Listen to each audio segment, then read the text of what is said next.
All right, everybody, welcome. Let's remove that from Twitter because we're not going to pay Twitter any money. Welcome, everybody. This is In the Pirates Box. It's Sunday night.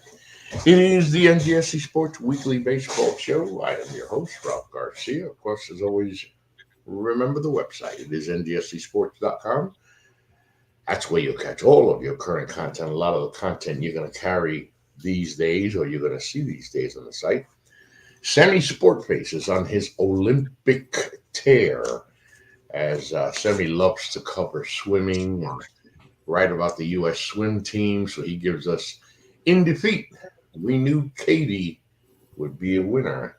Katie Ledecky with a third place bronze medal finish. Look, you can only be great for so long, okay? She's still got a bronze, okay? She's still got a Yeah. bronze. He gives us Hunter went Herculean to lift American relay team to glorious gold. Yeah, listen, we're favored. We're favored winning goals and goals and goals. The opening ceremony was kind of a trip. The weather's bad over there. The dirty saying it's a lot going on. Also, Bradley Walker, who'll be with us later on. He's been with the Rays this week. Just had a series Huh. against the Reds. He just finished up game number 3 today, so he'll give us that recap as well. All that and more on Great. NGSC.com, where we never stop. We come with the co-hosts this evening from Jersey, somewhere up by the shore. He is the host of the Enhanced Sports Show. That's Saturdays, 4 to 6 p.m. Mhm. Don't do like me. I always tell you guys every week, call in on Wednesday. So Louis had a show last week. He had it on a Friday. And he told me it was a Friday. Matter of fact, Louis told us the week before it was going to be on Friday. Then Louis sends me a message and says, Rob, hey, come on, be on my show. I said, you got it, Louis. So I called into Louis' show and nobody was there. And I waited and Gone. there was no Louis. And I went to the message that he sent me, and I'm thinking, what the hell is wrong with Louis? And I see that Louis, I forgot that the show was Friday. I called in on Saturday. Oh. So I finally make Louis' show, and I called on the wrong day. Hmm. Louis, I'm sitting there like, I don't know, maybe he's What behind. the I'll hell? just I'll just sit here and wait for a few minutes because well, Louis is always on time, but there was no one there. I found it strange. There should be at least 15 people waiting here. Where are they? But oh well. Now remember that was one time only on Friday. That was just one time. Yeah, I know. Uh, Old man brain fart. Of course, from up in Lowell, Massachusetts, my partner, my buddy, co-host of In the Batter's Box, Mr. John Doucette. John, another show. Ralph, as always, good to be with you. Yeah, like I said, later on, very soon, I hope. We'll have Bradley Walker, the sports nerd. He's the guy. He's our man in Tampa, covering all Hmm. our bowl games, University of South Florida. And John, it's been a better than expected year with Rays baseball for us. Absolutely, it Yeah. has. And it certainly bodes well for what we can potentially do with them going down the road, too. Yeah, I was telling, Yes. yeah, I was telling Brad. I said, Brad, think about it. Think about it, because we know one thing about the Rays organization. They're a very good organization that has been great with their farm system, a team that has won and played a world's first. You would expect that the Rays. I told Brad, hey Brad, you got an opportunity, buddy, to be sitting in press box for a World Series sometime in the future. I've done that twice. That's quite a moment. Okay. That that's pretty significant, no doubt. Yes.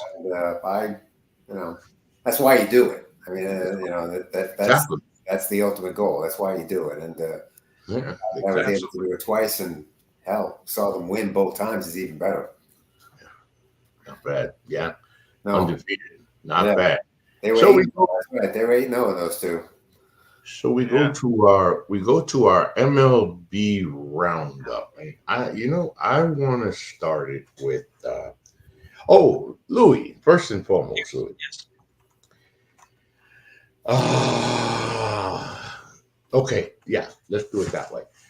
So Louis, I look all the time, I gotta pay attention to what the hell's going on with the Yankees, because Yeah. much love as I have for the world and its children and sports, and I love life in Except general. for one Yeah. thing, I can't forget that I hate the Yankees, Louis. Never. of course. Gotta remember that, Louis. It has not been as expected. I saw a tweet, a post, something about Mets up, Yankees down. Hey, Yes. Louis, did you know that a couple of months ago, season started a couple of months ago, and a couple of months ago, the New York Mets were out. John, the Mets were out of the playoff picture a couple of months ago. 11 games below 500 at one point. That's right. The Mets season was over a couple of months ago. Oh, Right now, sure, they Brad. Yeah. So I want to know from Louis first. Louis, even though you guys are still right behind the Orioles, We don't suck. it's been a rough summer in the Bronx, Louis. Well, since June 15th, it has. Yeah, I mean, injuries have been piling up, and you don't get good enough players to replace them. Because some years ago, when the Yankees were a mash unit with all the regular players, they had a good minor league system, and when they brought them up, they didn't lose a step. You got to get the right players to fill in the people that you replaced, and hopefully they're going to be just as good. That's what makes the team, who have, fallen, with the players. You expect good players to replace them, but unfortunately, it doesn't always go that way. But with the Mets, even with Sega, who was out the entire season, they've done well without him because they find other players on the roster and good players to replace him, and that's how they were able to hold up. And our favorite sports nerd is here. Unfortunately, Speaking, what happens is when you don't draft well and they haven't drafted well, and then you combine it with not developing those players that you draft, this is what happens. Exactly. Joining us right now in the house, of course, is our man out in the Tampa area. He calls himself the sports nerd. I agree. I think he's a pretty cool guy for a nerd, of course. He is also the host of the Walker Report. And let's see, he hangs out at USF for us. He hangs out at Tampa Bay Rays baseball for us. We're going to talk some Tampa Bay Rays baseball with the sports nerd, Mr. Brad Walker. What's up, Brad? I have had one long week, but I'm happy to be here. Thanks, guys, for having me. It's when he said it. It sounded really long there. It sounded really long. Brad, before we get to Rays baseball, hey John, let me ask you a question, John. Or let me sing you a tune, John. Hold on. Uh-oh. Meet the Mets. Meet the Mets. Step right up and greet the Mets. Hey, what do you think, Johnny? Johnny, what do you think about my Mets, Johnny Deuce? Well, what I think about your Mets is that they have certainly they've rebounded from a rough start. They have basically put this team together in a division where it looked like in the very beginning all was lost based on the way the Phillies were playing, and even the Braves, who even with their injuries, was still playing well. But give the Mets credit. They righted the ship. They kept things alive, and because they've done that, they've been able to turn things around despite all the rumors of what they were going to do with Alonso and what they were going to do with other members of this team. Francisco Lindor is playing very well for them all of a sudden, and that has certainly helped.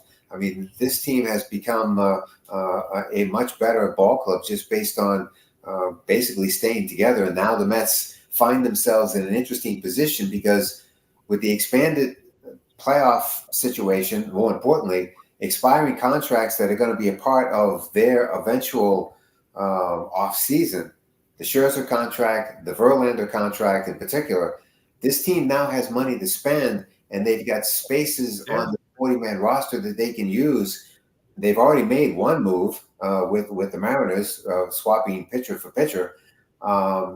They can do other things here and really give themselves a legitimate chance to make the playoffs when it looked like 8 weeks ago they didn't have a prayer to do anything. Oh no, they would be kidding me. Listen, I was part of the group that was going to go up and help them pack their bags in June, and all of a sudden, Louis, you said something about how many Mets games the Mets have won or something. They used to be what 24 and 30. What was it? They were 11 games. They were 11 games below 500 at one point. Right. Like in Right, 11 games, 25 and 36 is what it was. I'm glad you remember. Since the middle of June, they've been one of the better teams in baseball. 30 and 14 cents. 30 and 14 cents. Now, we're going to cover, but hey, listen, I know that the Yankees are still there with the Orioles, but be patient, Louis. Be patient because it's happening. Yankees are slipping back little by little, and sooner or later, the Red Sox are going to climb right up their ass. And they did beat the Red Sox last night, so that's a small consolation. Well, the problem with last night was the flaws that were exposed on both teams, which is their bullpens, and that was certainly front and center for last night. Now, one of the teams, of course, that we get to have the privilege of covering, of course, the Tampa Bay Rays. Remember that the Rays, we were talking before Brad came on. Brad, the Rays, an organization that has, John just mentioned about teams that don't draft well. The Tampa Bay Rays, an organization that does draft well, that does build their organization, that always seems to have a farm system that is always ready. I told you the other day on the phone, joking with you, hey, Brad, listen, there's a guy right here. He'll tell you. John, how many World Series have you sat in the press box? I've seen 2. All right, Brad's going to catch you and pass you. How about that? He's going to catch you. Like I say, those are unique experiences that you'll remember forever if you get the opportunity to do it. I mean, so, it's incredible. It's incredible. Right. And as it goes, as I told you, I'll also say about those experiences, yes, they're incredible experiences, but they're also extremely long nights. I mean, you're going to be there for a long time if you ever get the chance to do it. So be prepared for, not getting home till like 2 a.m. or something like that, because I'm cool with that. What happens here. It's a World Series game. I'm totally cool with that. Brad's not going to care what time he leaves. He'll be there. He'll stay till it's all over. Of course, same thing with a Super Bowl or a national championship game. It's the same thing. Like it's going to be a long day. Even an old man like me that goes to bed at 6 p.m. will muster the strength up to stay up to 2 a.m. for something like that. Let's welcome aboard Mr. Bradley Walker. Brad, the Rays, of course, this year, not as advertised, not the team that we've been used to seeing over the last couple of years. There is a big trade that has happened. Talk to us about Rays baseball, trades that have happened. You also wrote up the fact that there may be some other trades down the road.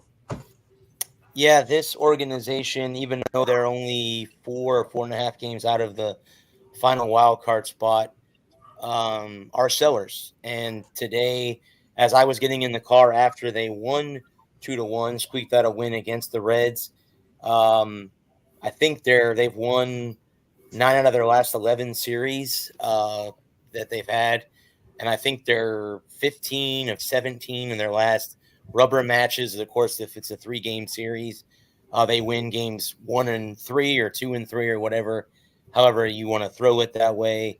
But yeah, I got in the car.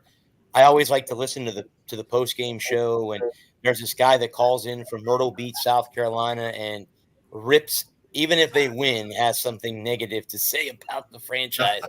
And it's great radio, and I got to listen to it. But anyway, they did trade Isaac Paredes to the Cubs. They basically exchanged third baseman.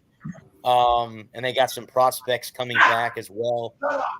They've already traded away Randy Arozarena to Seattle for 3 prospects. They traded away Zach Eflin to Baltimore, which I was shocked that you make a trade within the division, but they did. Yeah. They got some prospects back in that trade too. There have been rumors, and this is the good part about being in the media, is going down on the field or being in the press box, you listen to the guys that are more experienced than you, and you get to listen what, they have connections within baseball, meaning they have connections on other baseball teams and stuff like that. So obviously that's something that I hope one day to have that as well.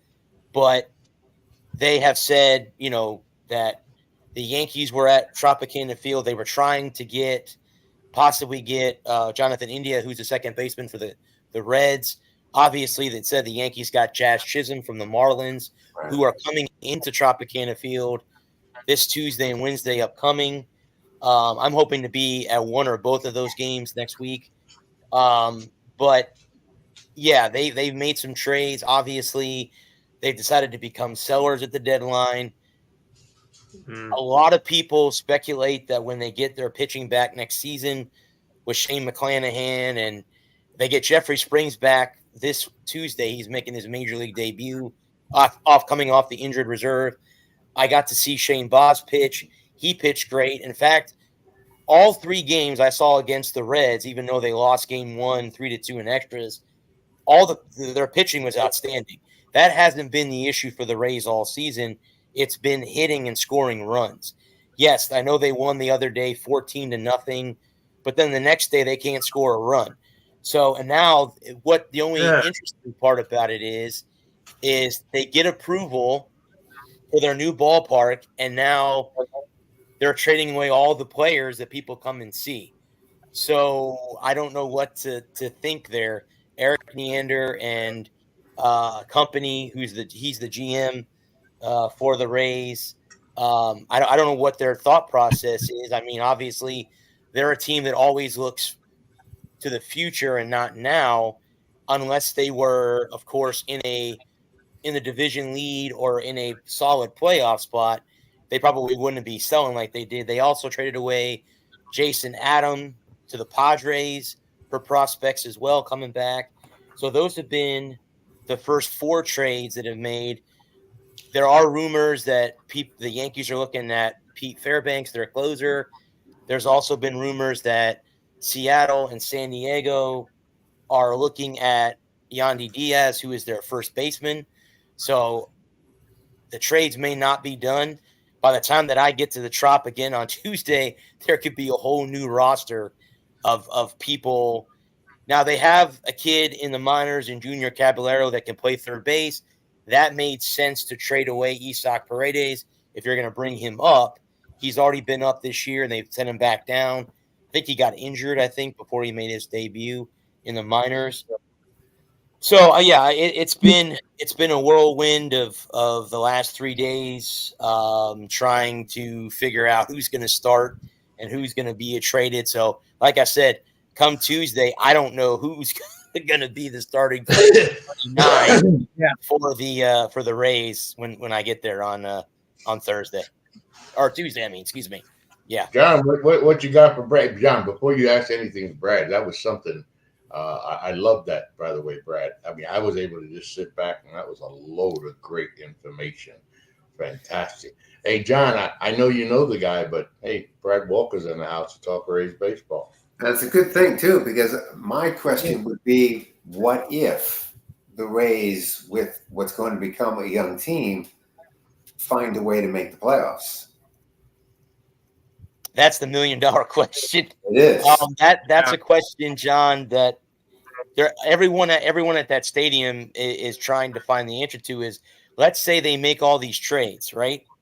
They bring all these pieces that they've gotten back in return, or they bring in kids up from the minors and they do make the postseason. Then what happens? Now you traded away all your pieces, and now you say to yourself, okay, next man up. And that's always been their motto. The Rays have always been that way because they don't have the money to spend like the Red Sox and the Dodgers and the Yankees and the Phillies. They have to build within organization because, as we all know, sitting here, there's never going to be a salary cap in baseball. The PA will never approve that. No. The Players Association will never approve that. Me personally, I think there should be a salary floor for the owners to make them where they can't pay under a certain amount of money, like the low, I wouldn't say low end teams. I don't mean to say low end teams, low payroll teams, such as the Royals, the A's, the Rays, teams like that are not big market teams. There should be a minimum of what the owners have to pay. They're making money. We all know they're making money. But yeah, I mean, John, that's a question that I don't have an answer to. And if they do make the postseason, I damn well hope I'm sitting in a playoff game. Well, I'll say this: if they do make the postseason, they're going to look like geniuses. That is correct. That's where I was going to go. See, that's where I was going to go with that, because if they make the postseason, because when you said that, John, you started asking the question. I said to myself, John's not going to bring up the postseason and the Rays. They're blowing the damn thing up. Why would you bring that up? But we're talking about the Rays, right? This is a team that's been somehow, some way, has been able to compete with the big market teams, though not being a big market team. So if they made the playoffs, it wouldn't be a big surprise because of the way the organization has run that team. But it's true. You said something, Brad. You got a new stadium coming, the excitement that must be there around the fans, because the fans, I could imagine how many fans in Tampa knew the team's gone. We're losing the team. They're leaving. It's over. Now they're staying. The players that they want to go to the new stadium to see play, they're all gone. But that's the point here. You're creating a low-budget team to move into a new ballpark with. You're also creating a team that you're going to have under control when that new ballpark finally opens. And because you're going to have that in your back pocket, it's going to make it easier to identify the new Tampa Bay Rays, which is exactly what's going to happen. A new ballpark, a new team in that new ballpark, whether it becomes successful or not before it gets there is debatable and to some way irrelevant. You're going to have a new ballpark and a new team. You put the two things together, and hopefully it goes from there. Good point. Right. Money, That's a good point. money, Louis, money is the root of all evil. And you should know, because all the money and all the evil reside in the Bronx. Yes. But of course, that always doesn't make, more money is not going to make your team, better. Payroll means absolutely nothing. If you're not pitching well, if you're not hitting right, doesn't mean jack. That's the way I always look at it. It's going to be interesting. It's going to be interesting. Case, I think what you're looking at here is they're going to put a young team together for the final 2 months of the season. They're going to evaluate this team. If they play well and they're going to have games left with teams that have been in the playoff mix, the Astros, the Red Sox, they will have games left with those teams. You evaluate, and then you decide going forward what kind of a team you want to put into the new ballpark. And the best way to do it would be to get rid of guys like a Rosarena, because you're not going to sign that guy to an extension. You don't want him around when the new ballpark opens. And the other players, the same deal. All the players that have been traded, you don't want them around when the new ballpark opens. You're not interested in them being in that park. What you're interested now in is what I call the brand new Tampa Bay Rays. And it could be a brand new style of baseball that they bring to that ballpark that hopefully puts people in it. They might be brand new by Tuesday, like Brad said when he gets there. Yeah. That's right. Holy crap. That's great baseball. Brad, if you want to stick around, we're going to talk. I'm going to jump off here, guys. I just got back from my sister's house. I'm tired. I need to get some sleep, and I got to get up for work tomorrow. So come on, guys. Help me out. Ask Brad a question. Ask him about 12 more questions. Come on, we can come up with 12 more. No, that's look. I mean, Bradley now has what you would call a full-time extra gig based on all the assignments that he now possesses. And so learning how to manage your time and scheduling yourself becomes a very important thing to master here going forward. Can I say, John, as I talked to Ralph on the phone yesterday morning, and you can ask him, and I can tell you this right now, when we applied for games this year, I didn't think we'd get one. No, I understand that. Yeah. And you know what? I was in as the of same category. Wednesday, I'll be at 16 games already this year, and I haven't missed one yet. So, and here's I was giggling today, and you can ask Ralph because I messaged him at the game today. I said, if this team keeps playing like this, they keep trading the team away, I'll get a full season next year because there won't be any media going to cover in the next season. I'll be getting a full freaking season next year. Be like, yeah, I get all 80 games. I can pick which games I want to go You may to. get a full September. Yeah, Yeah, that's true. That's what we're looking. That's what we're looking forward to, Brad. Hey, listen, what you're getting now. Listen, wonderful. Now when we start getting you in that ballpark in late August and in September, deep into there. But that's when baseball is baseball. Come August, Right. September, And look, let's face it, being involved with Major League Baseball is not a bad thing. No, not a bad thing. I agree. I appreciate you guys giving me the opportunity. I'm more than humbled.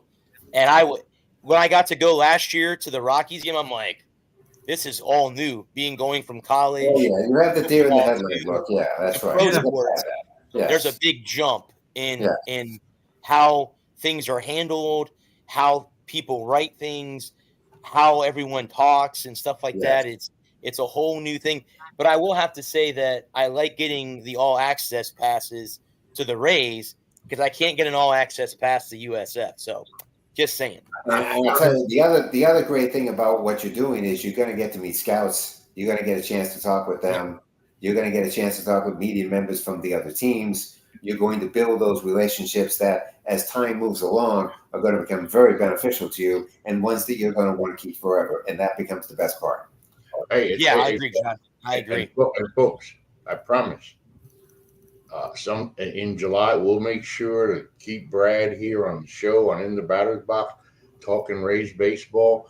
And in July, 11 years from now, in 2035, when In the Batter's Box is celebrating its 20th anniversary, Brad will be right here talking to us about Rays baseball. There you go. In my 60s. In my 60s. That's in my 60s too. So, yeah. John and I will be in our 70s on our way out the door. Yeah, that's right. By then, yes, you're correct. Yeah. I'll be 65 by then.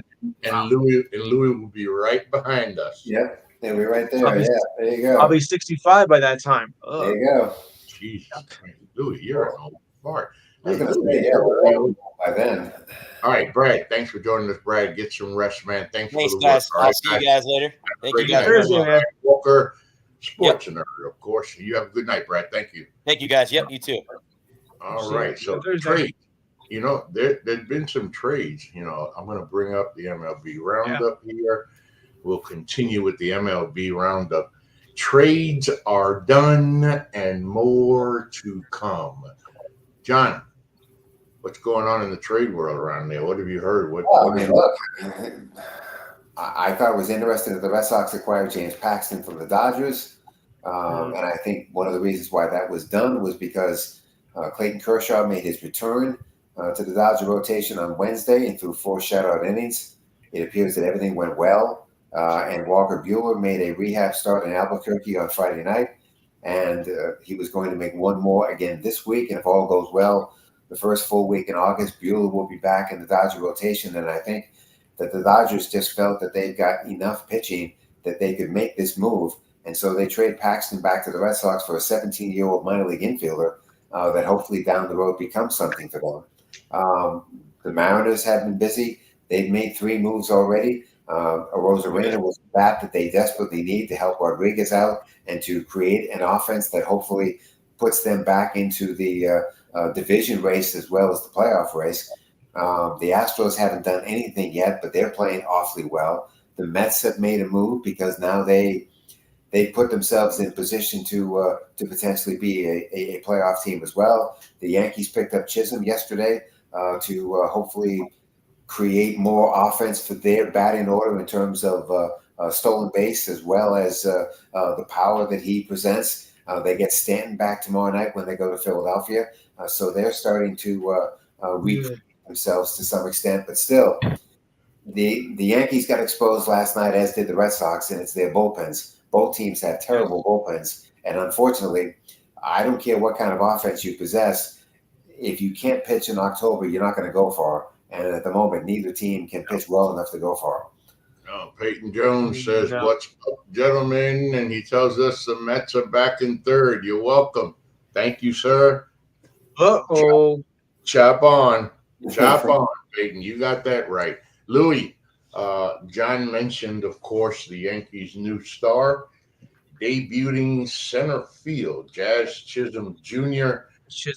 Is now a Yankee, and they're also the Yankees and the Padres. Padres are the other team, but there are talks that the Yankees are also looking to try to get Blake Snell. Oof. If they can get Blake Snell, they're going to do business here. I'm going to put it too. He's had an awful year in San Francisco. Just an awful year. Yeah, I think Louis, change. You know how they say change of scenery, and I think a good spot for Blake Snell would be in the Bronx. What do you think, Louis? Absolutely, I think that can get the Yankees, back up to where they're supposed to be. If you can get a pitcher like Snell and get, now he's getting out of San Francisco and heading up into the Bronx, that just might be what we need for our rotation. First of all, because our rotation has been pretty shaky lately, so we can definitely use another pitcher in our rotation. And I'm not buying Blake Snell in the Bronx. I'm not buying that. Nope. I know that just sickens you, Ralph, but I think from a Yankee standpoint, I think that's what we need. Blake Snell has been terrible all year long. It's been a rough year. The Giants haven't been that great either. And I just don't think that Blake Snell in the Bronx is going to work. Well, pinstripes have an effect on people. Let's see. There's an awful lot of money that goes along with it that I'm sure the Giants are going to try and push to get rid of. And I just don't know they are. They are. By the way, MLB.com, I just picked up on this one. Rookie shortstop Xavier Edwards hit for the second cycle in Marlins history on Sunday afternoon. He beats out. Listen to how he gets the cycle. Already had the homer, already had the triple, already had the double, and with 2 outs in the 9th inning, he beats out an infield single. Hey, John, of all ways to get the cycle, my man, that's a hell of a way to complete a cycle. Well, usually the hardest is the triple. That's usually the hard one to get. Right. Yeah. But yet he took care of all of that and then beats out an infield hit. I mean, and again, the Marlins are another team that you got to figure are going to be doing some wheeling and dealing over the next 36 hours to dump some money that they possess. It hasn't gone well for them either this year. So it's nice to see that a kid gets a cycle. I'm sure he probably did in front of very few people, unfortunately, but at least he got it done. And, how many times have you heard me say, Shohei, can you see? He said he hit last night. Oh, my Jesus. You're not supposed to hit a ball there. Okay. No. You read my mind, John. That was ridiculous. It was ridiculous. I mean, it's like, wow. First of all, that's Houston. That's Minute Maid Park. And he hit a ball that almost cleared 3 decks.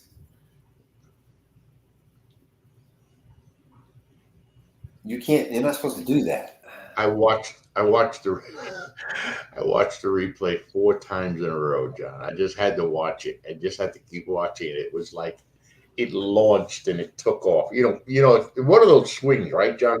You see sometimes when a ball comes off a bat and that ball is gone.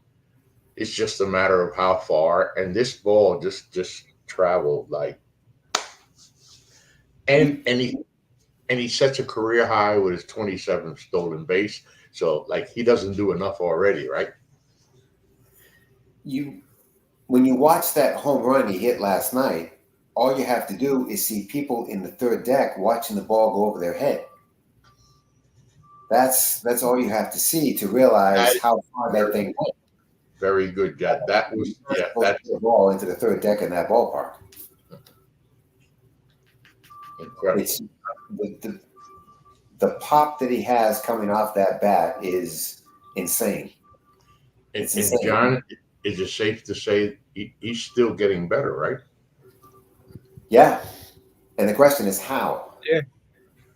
How is he doing it? What is the secret that he has figured out that apparently very few have? And how can you get better when you're already so freaking great? And more importantly, you're doing it with an elbow that's barely being kept together. That's the other part to it. I mean, that elbow, he's one pitch away from that elbow going away for good if he ever pitches again. And yet he's still hitting balls to places where you're not supposed to be hitting them to. Right. And that's the thing with this elbow. It's like, honestly, John, because I'm dumb, I forgot about the elbow. That's right. He's not even pitching because he can't pitch. Yeah. Right. He sure doesn't act like he got a problem with his elbow. No, and that's the thing.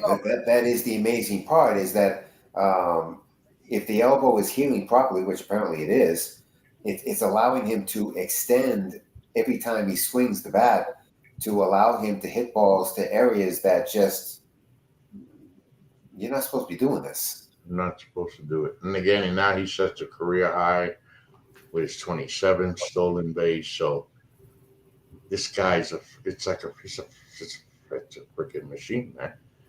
Who's hot? Who's not? We look around Major League Baseball at the teams here.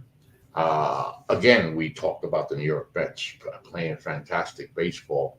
New York Yankees, of course, have been kind of on a slide. John, the Baltimore Orioles. Once the Orioles took over first place, and not speaking as a Yankee hater, but speaking as a fan, it's what we expected. I expected the Orioles would eventually overtake the Yankees. And the Orioles seem, although the Yankees are right behind them, John, it seems like the Orioles are playing much better baseball than everybody else there in the American League East. Yeah, I think they are. And I think, by the trade that they made with Tampa Bay is certainly going to help them to maintain their advantage on the Yankees and the Red Sox, and then maybe even extend it.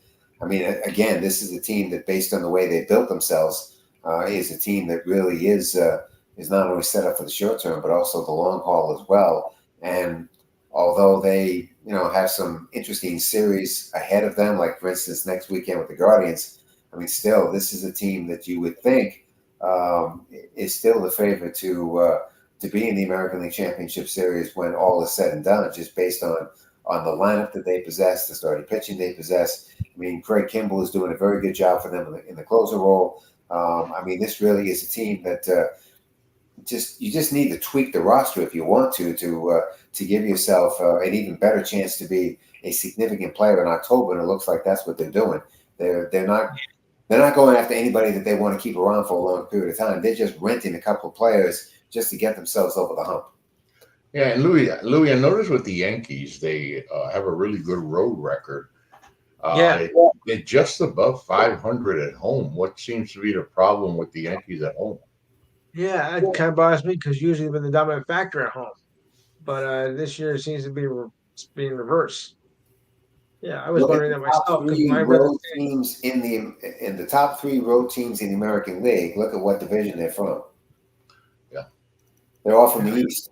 Yeah, they're all from the East. That's it's right. The Orioles, the Yankees, and the Red Sox. It's those three. And under who's hot and who's not.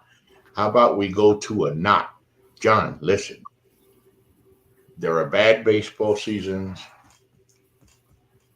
There are really bad baseball seasons. And then there are seasons like the Chicago White Sox are having. Yeah, I mean, they're 50 games under 500.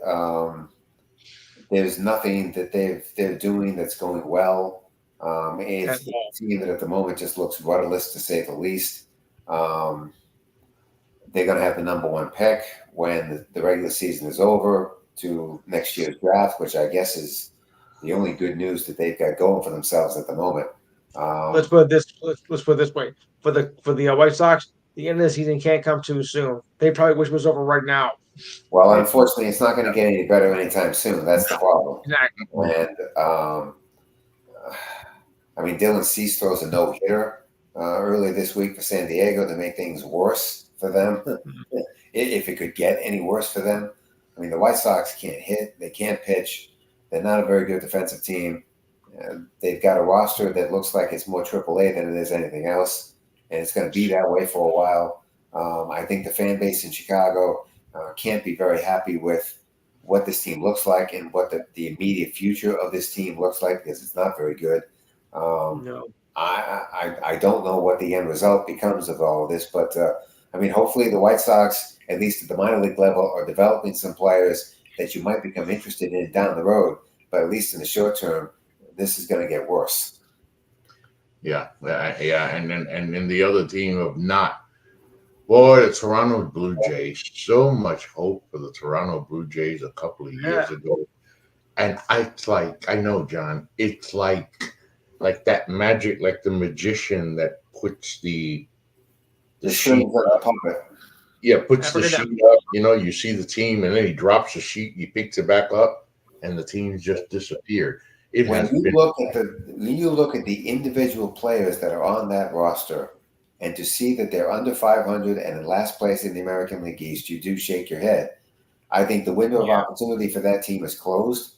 And so I think that they've got some major decisions to make over the next 36 hours as to whether or not they're going to start trying to sell some of these guys off, or whether they're just going to leave it alone. I can't imagine they're going to leave it alone. So where does Vlad Guerrero go? Do they try and trade George Springer? I'm sure they will. You know, what do they do with Bo Bichette? Do they try and build a team around Bichette? Is that the guy that they decide to keep and build another team around and give another go at it? But it really is a hard thing to understand why this didn't work out, because it certainly looked like they possessed a baseball team that was going to be a contender and was going to be a playoff team, and it just never materialized. It's just so. And we who's hot, who's not. The league in general over the last 10 games is not. Most teams are playing 500 baseball here in July. Yeah. No, but at least the American League has got more teams above 500 than the National League does. Oh, that's for sure.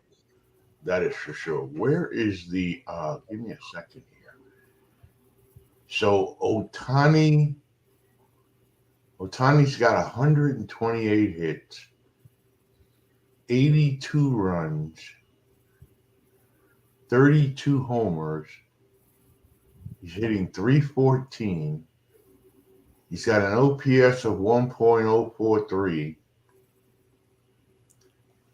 What's going to be very interesting about his final numbers is you're talking about a guy that's going to end up with 200 hits, 100 runs scored, probably 40 home runs, and 30 stolen bases. Over 100 RBI. And over 100 RBIs, right. Okay, wait a minute. Let's do that again. Woo, boy, that was 200 hits. 200 hits. Runs scored, 30 home runs, 30 stolen bases, and 100 RBIs.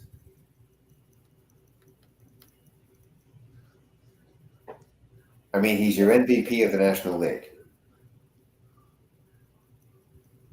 Damn, this guy. He's your MVP. There's nobody else. I mean, there's not even. No, it's not even a discussion. He's going to be the unanimous choice.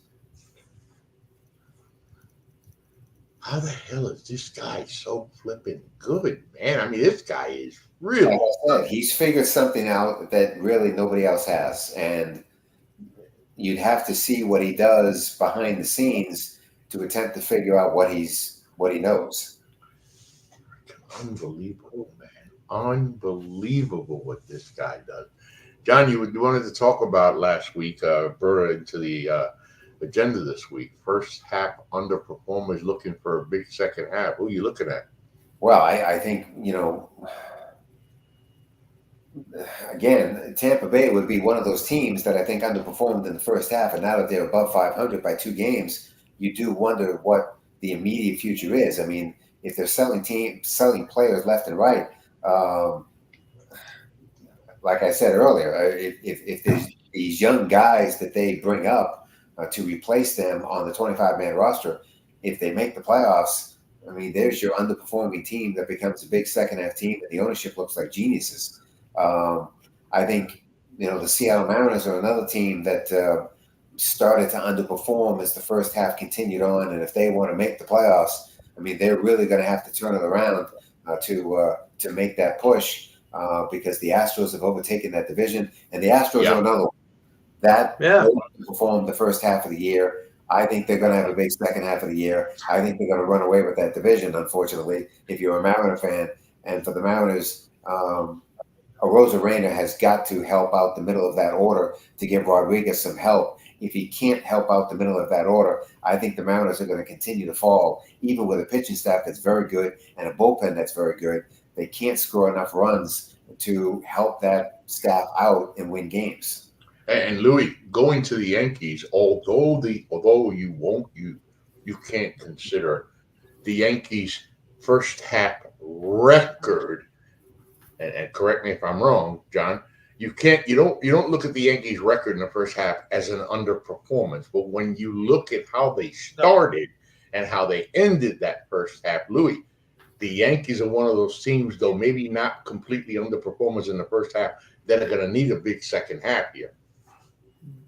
They will definitely a big second half here. Up until June they were fine, and then just crashed and burned.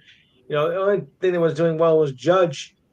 That was in the home runs, but that was about it. The rest of the stats not been hitting. They're not pitching well. Stan, of course, is an accident waiting to happen. He's going to come back tomorrow. Oh boy, this is going to be murder. If he doesn't perform well, gets injured again, I think we're going to be in a lot of trouble because he has been the Achilles heel of this team for so long, and it's really hurting us. That's right. Stanton comes back tomorrow, right? Unfortunately, yes. Oh, okay. So wait, it comes back tomorrow, July 29th. So he should pull a hammy late August, early September. I think he'll pull it the next week. Might pull it the next week. John, another team you mentioned the Houston Astros. Great mention there because there goes a team that absolutely underperformed in the first half. Oh, look what they did last night. They were down 5-0 to the Dodgers after Ohtani hit that bomb of a home run. The Astros come all the way back to win the game when Bregman walks off in the ninth inning with a home run of his own. Mm-hmm. The pedigree that team possesses, the experience that team possesses, they never wavered in the first half of the year when things weren't going well, and the Mariners looked like they were building a lead that they were never going to lose. The Astro pitching staff wasn't very good, the bullpen wasn't very good, but yet they were able to at least tread water and give themselves an opportunity to regroup, which is what they've done. And not only have they regrouped, but they've overtaken the Mariners. They have that division, it looks like, by the throat. And if last night's an indication of how they're going to start winning games, this is going to be a very difficult team to deal with over the next 2 months. Yeah, and I'm going to add my Mets to the mix. A Mets team that started out so horrendous, a season that looked lost. It is now of late, as we mentioned, in the last 44 games, the Mets are 30-14. Now I'm looking for them to have themselves keep this momentum here and use it for a second half push as they pull away. I'm looking for the Mets to pull away from the Atlanta Braves. And although I don't expect them to catch the Philadelphia Phillies, they gained 3 games on the Phillies over the last 10 games. And just the beauty, one of the beauties about baseball is what I love about baseball. You could be 10 games behind first place, and before you know it, you're back in contention. It only takes a nice winning streak and hoping that the guys above you have a nice losing streak. So I'm looking forward to seeing what the Mets. What's helped the Mets is the injuries that the Braves have. Absolutely. No question about it. And again, I mean, they lost Ozzie Albies to an injury that he's probably going to be out for about 6 to 8 weeks. With all the injuries that the Braves have had, it's allowed the Mets to catch them and to at least put themselves in wild card position. Whether the Mets are a good team or not, I think can still be debated, but it may not matter based on what's been taking place around them with other teams that are just losing body parts. And again, as far as the Mets are concerned, yes, Alonso's going to stay. Lindor is playing well, but you're still going to have to make this decision at the end of the year as to what you do with this guy. And, you know, although the Mets are going to have some money to spend because of the Scherzer contract and the Verlander contract expiring, it'll be interesting to see. This team is really set up for the offseason to be big players here and to really put a team together that even the Yankees are going to have to pay some attention to. But we'll see. I mean, the Yankees faced the Mets earlier this week, and Garrett Cole got hammered. Gave up 5 home runs and just threw batting practice against that team. Yeah. Oh, yeah. Hell if I ever saw one. Yeah. All right. So, gentlemen, wait, John would be remiss if we wouldn't ask. Boston Red Sox are in the thick of things as well. Well, again, the Red Sox bullpen got exposed last night, and their starting staff just isn't giving enough innings. I mean, Cutter Crawford threw batting practice last night too. In fact, both started. I mean, Stroman did the same thing for the Yankees. He threw batting practice as well. At the moment, pitch location seems to be a problem here. Too many pitches are just leaking out over the middle of the plate. And they're just getting crushed because of it. The Red Sox, hopefully that James Paxton, who was expected to arrive today to be in uniform for tonight's game against the Yankees and may start at some point next week for the Red Sox, provides some length to help this bullpen out. But right now, this bullpen is just not performing very well. And they don't have Chris Martin, and they don't have a couple of other members of that staff, which is also not helping the cause. The Red Sox have got 36 hours to do something as well. I think the Paxton move may not be the only one they end up making. They may make a couple of more as well to really solidify that late season push. I mean, the Royals, give them credit. They got the third wild card at the moment. They're a game up on the Red Sox, pending what they did today. Give that team a lot of credit. They put that team together rather well. They gave their star player all the money, and then they went out and they got guys like Seth Lugo and Hunter Renfroe and Michael Walker, and they signed them to short deals. It has paid off for them, and it's put them in position to really do something for that fan base come August and September. It's going to be good to see. Going to be good to see. We reached that time where I asked Louis, final thoughts. Well, I'll put it this way in reference to the White Sox. I mean, as bad as they are, and I don't think they're going to get better, do you think there's a chance they're going to break the record for the worst season in Major League Baseball history? I think it's pretty much doable at this point. I mean, they've only won 27 games. It's going into August right now. You got 7 weeks left in the season. Is it possible they can be worse than the 62 Mets? Yes. I think, although maybe not that bad, but I think in that neighborhood. There's 54 games left. 54. Think about it. There's 54 games left for them. They have a chance to lose 40, 45 more. There's so in other words, it'll be just short of the worst of the most embarrassing season of all time. That's 100 and what? How many games? I know it's over 100, but what is it? 110, 115 they would lose? They would if they right now they're at 81. So like I said, they have 27 and 81. So you got 120 losses, 125 losses. Yeah, I was looking in the neighborhood of about 125 losses. That would be incredible. That would be incredible, absolutely, and it's incredible. That would be incredible. I mean, I hate to be a team. The White Sox were thinking about a new ballpark too, and it's kind of hard to make that claim when you've got a baseball team that's really as bad as they are. Pretty bad. John, final thoughts.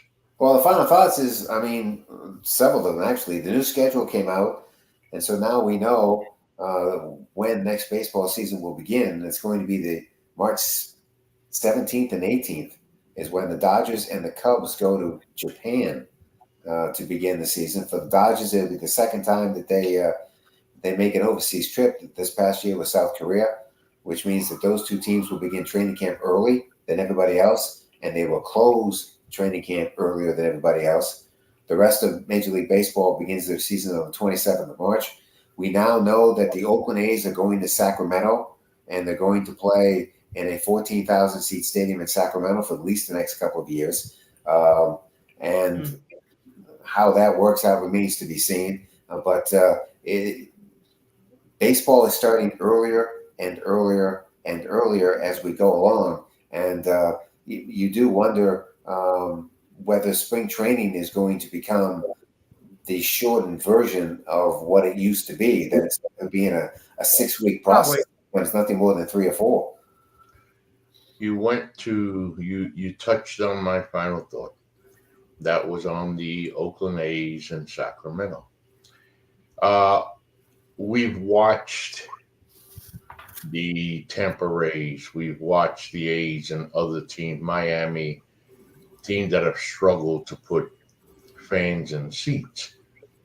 And the first thing I thought of is a Major League Baseball team in a 14,000-seat ballpark. If you say that 3 times, it doesn't make sense every time you say it. A Major League Baseball team in a 14. So you would figure that should be a sellout. Every night, you would think. But they're only averaging about 6,700. Right, exactly. Now, John, you've known me too long. Very good, John. I'm going down that road. But with a team that only averaged half of that, 14,000, it is going to be very interesting to see how many people in Sacramento are willing to say, look, so we know the score, we got them for a little while, and then they're going to be gone. Do we want to keep this? Here's even the better part. Yeah. Yes, you're talking about a 14,000-seat ballpark that they're going to play in. But the prices for these tickets are going to be as if they were playing in a 40,000-seat ballpark. Yeah, see, that's it's going to be a very interesting dynamic. It's going to be. It becomes even more interesting for the A's because their local television revenue in the ballpark that they're in, they're making $67 million through NBC Sports California, which is the cable outlet that does their games. So where they are, they're making $67 million. When they move to that ballpark next year, which is called Sutter Health Park in Sacramento, that revenue is going to go from 67 to 35. Holy crap. So they're going to lose money from television. Now, they're going to make some of it back from revenue sharing, which in their case is going to be about $45 million. Yeah. Again, this is a team that has been making money throughout the process. They could have taken the revenue sharing money and they could have refurbished where they are. They never had to leave Oakland. Yeah. They had to do it. Instead of taking the money and refurbishing the ballpark, what this team has done is taken the money and put it in their back pocket, and this is what you got. Yeah, that's great. Great for business, huh? Let's close the show showing us the proper business model. No, not really. And that ballpark, by the way, is going to get turned into a soccer field. Yeah. All right, folks. Thanks for joining us this evening. This is In the Batter's Box, the NGSC Sports Weekly Baseball Show. Of course, I'm your host, Ralph Garcia, joined by John Doucette, Louis Tenor. I was on the air with the crew Friday, 48 hours ago. We had a wonderful show on Attack on the Politicos. As anybody's been paying attention, of course, Vice President Kamala Harris, who's now the Democratic pick for President of the United States, and Donald Trump still. And, you know, life is interesting in America like it is every day. But we won't do that to you. Don't forget Louis, guys. We'll see you next week. Thank you for joining us in the Batter's Box. Don't forget the website. Until then, peace.